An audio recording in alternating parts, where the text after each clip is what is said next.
Hello everybody, welcome to our channel Immigration to Canada. In this video we're going to talk about the IELTS test, specifically about the speaking section in this IELTS test. Like I already explained in the previous video about all the sections in general, what to expect in each section and how to prepare for it. I already promised you that I will make a video for each section separately, so this video is about the speaking test. And as I already explained in the previous video, I put two drive links where you can find a lot of useful documents, audios and videos that will explain all the sections, also examples of the test. You can go there, you will find them in the description of the video. And you can use them to practice for your actual test. For this video, we're going only to talk about the speaking section. I hope that you will find it very useful. So now we're going to talk about the speaking section and what to expect in this section. What to expect exactly. So this test, the speaking test, is in three parts. The first part is called Introduction and Interview. In this part, the examiner will introduce himself or herself and check for your identity, and then he will ask you general questions about some familiar topics such as home, family, work, studies, and interest. Of course, to ensure consistency, the questions are taken from a script. He won't improvise. This part takes between 4 and 5 minutes at least. In this part, they focus about the ability to communicate opinions and information in everyday topic and common experience or situation by answering a range of questions. The number of questions is variable. Of course, in this part, it will be questions about your family, your home, your work, your studies, and your interest. So it's better to always prepare it before, like in home practice about talking to someone, to a friend or some member of family, or just record yourself talking about your home, family, work, studies, and interest. You will find example of the questions in the links I gave you. So it's better to practice it before the day of the test. The second part is a long term. It's called long term. So in this second part, it's an individual long term. The examiner will give you a task card. It's different task card for each test taker. And depending on that card, you will talk about a particular topic, including points to cover in your talk and instruction to explain one aspect of the topics. Everything you will find, every information about the test and about what you're going to say about the topic is in the card you're going to take. They give you 1 minute to prepare your talk, and also they give you a pencil if you want to take notes.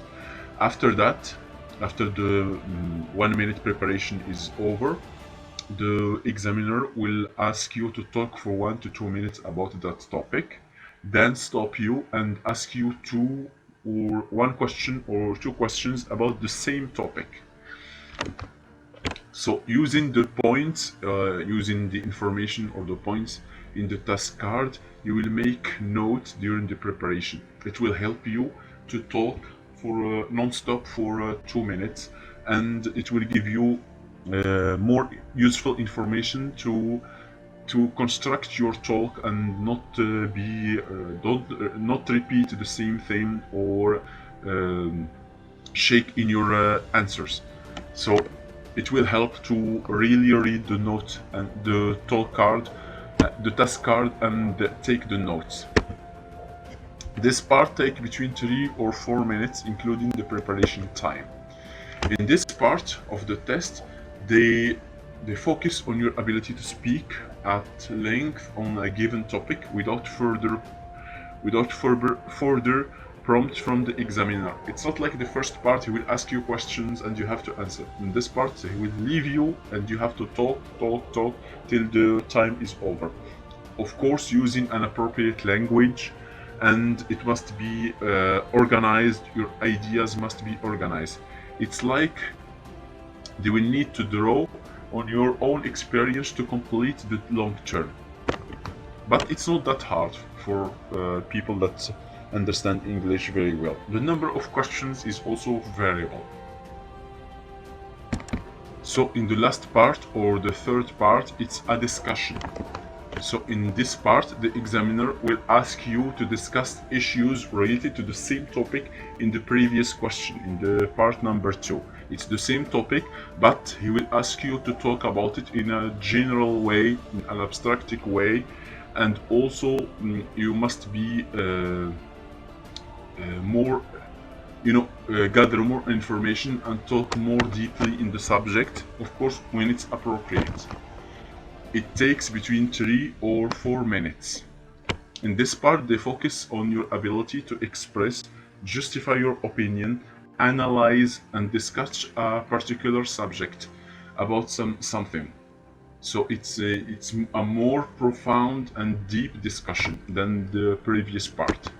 The number of questions is also variable. So that's all about the 3 parts of the speaking test. Now we're going to see how they mark the speaking test, what they use to give you a mark, and how to get a good mark in this part of the IELTS test. Of course, as you know, the examinators are all teachers or recognized by either the British Council or the IELTS Australia. So they are professionals and you don't have to worry about getting an unfair mark.